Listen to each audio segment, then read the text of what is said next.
மருந்து குழம்பு மாதிரி வைக்கலான்னு செய்கிறவங்க வாய் ஒரு மாதிரி வறுக்கணும். மிளகு ஜீரகம் போட்டு வறுத்துட்டு பெருஞ்சீரகம் கொஞ்சோண்டு போடணும். இதை ஒரு வதக்கிட்டோம்னா வாசனையாக இருக்கும். இது நாட்டு மருந்து கடையில் கிடைக்கும். சுக்கு திப்புளி இதும்பாங்க. இது மருந்து உடம்புக்கு நல்லது, ஜீரணமாகும். இதையும் இதோட ஒரு வதக்கிட்டு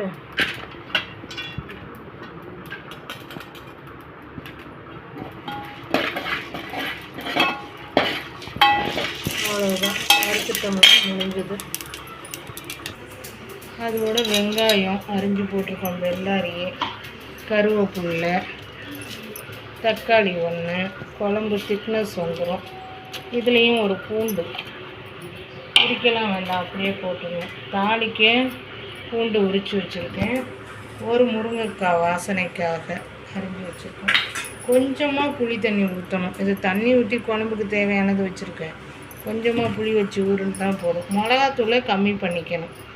நான் குழம்பு வச்சுட்டு காமிக்கிறேன் எப்படி இருக்கு. இந்த எல்லாத்தையும் போட்டு அரைச்சோன்னா இதை மாதிரி வரும். கருவேப்பிலையெல்லாம் உடம்புக்கு தெம்பு. குழம்பு சட்டி வச்சு காஞ்சோன்னா நல்லெண்ணெய் தாங்க சேர்க்கணும். இதுக்கு நல்லெண்ணெய் நல்லா ஒரு 4 ஸ்பூன் ஊற்றிக்கிட்டேன். 4க்கு 5ஆகவே ஊற்றிக்கிட்டேன். நாங்கள் எல்லா குழம்புக்குமே இந்த வடகம், கறி வடகம் போட்டிருந்தோம் இதில். அதுதான் நான் எல்லாத்துக்குமே தாளித்தேன்.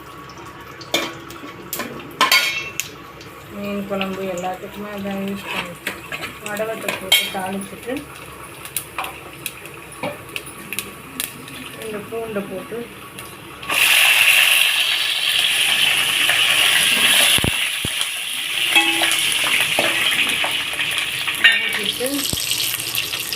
புளி தண்ணி ஊற்ற வேண்டியதான். புளி தண்ணி ஊற்றிட்டு அந்த மசாலாவையும் போட்டு இந்த புளி தண்ணி கரைச்சி வச்சுருக்கேன். கொஞ்சம் தான் புளி ஊற வச்சேன், தண்ணிக்காக இல்லைங்க. இவ்வளோ புளி தான் ஊற வச்சேன்.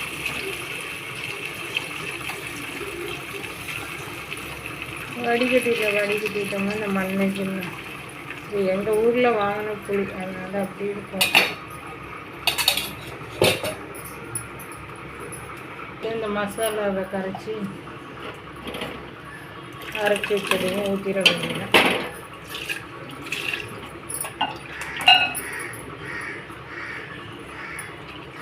புளி ரொம்ப போட்டுக்கக்கூடாது இந்த மருந்து குழம்புல. கொஞ்சம் போட்டோம்னா போதும். தேவையான உப்பு போட்டுட்டு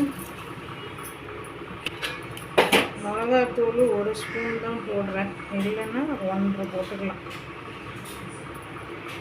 அவ்வளோதான். மஞ்சள் தூள் ரவை போட்டுக்கிட்டோம்னா, மஞ்சள் மிக்சியில் அரைக்கிற வாசி போடலை. மஞ்சள் தூள் கொஞ்சம். அவ்வளோதான். குழம்பு நல்லா கொதித்தோன்னே முருங்கைக்காய் போட்டு